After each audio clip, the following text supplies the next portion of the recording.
एक घने और खूबसूरत जंगल में परिंदों की चहचहाहट गूंज रही है। एक बूढ़ा शेर गार के बाहर थका हुआ लेटा है, आंखों में मायूस। शेर कमजोर आवाज में धारने की कोशिश करता है, मगर सिर्फ खांसी निकल। मायूस होकर शेर आहिस्ता आहिस्ता अपनी गार के अंदर चला जाता है। शेर सोचता है, फिर चेहरे पर चालाकी भरी मुस्कुराहट आती है। शेर के सर पर एक ख्याल की बल्ब रोशन होती है। वो खुश होकर बोलता है। शेर ऊंची आवाज में लोमड़ी को बुलाता है। लोमड़ी। शेर कहता है, मैं बीमार हूँ, शायद मेरा आखिरी वक्त है। लोमड़ी के चेहरे पर लालच और चालाकी की झलक। लोमड़ी जानवरों से कहती है, चलो शेर बादशाह की इयादत। हिरन, खरगोश और दूसरी जानवर लाइन में गार की तरफ बढ़ रहे हैं। गार में अंधेरा, सिर्फ शेर की आंखें चमक रही हैं।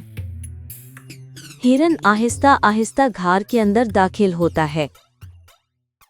शेर झपटता है, गिर्र आवाज गूंजती है। शेर खुश होकर पंजे चाट रहा है, पेट भरा हुआ। जमीन पर सिर्फ अंदर जाने के निशानात हैं, बाहर के नहीं। ताकतवर शेर धूप में जोर से दहाड़ता है। एक नई लोमड़ी जंगल के रास्ते पर एहतियात से चल रही है। लोमड़ी रुककर जमीन दिखती है, कुछ गड़बड़ लगती है। लोमड़ी पुकारती है, महाराज, क्या मैं अंदर आ सकती हूँ? शेर अंधेरे से कहता है, हाँ हाँ, आओ ना। लोमड़ी देखती है कि निशान सिर्फ अंदर जा रहे हैं, बाहर नहीं। लोमड़ी चालाकी से मुस्कुराती है। वो बोलती है, जो अंदर गया कभी वापस नहीं आया। शेर हैरान होकर आंखें फाड़ लेता है। लोमड़ी हंसते हुए जंगल की तरफ भागती है। जंगल में अमन वापस आ गया है, परिंदे उड़ रहे हैं। शेर गार में अकेला बैठा अफसुर्दा है।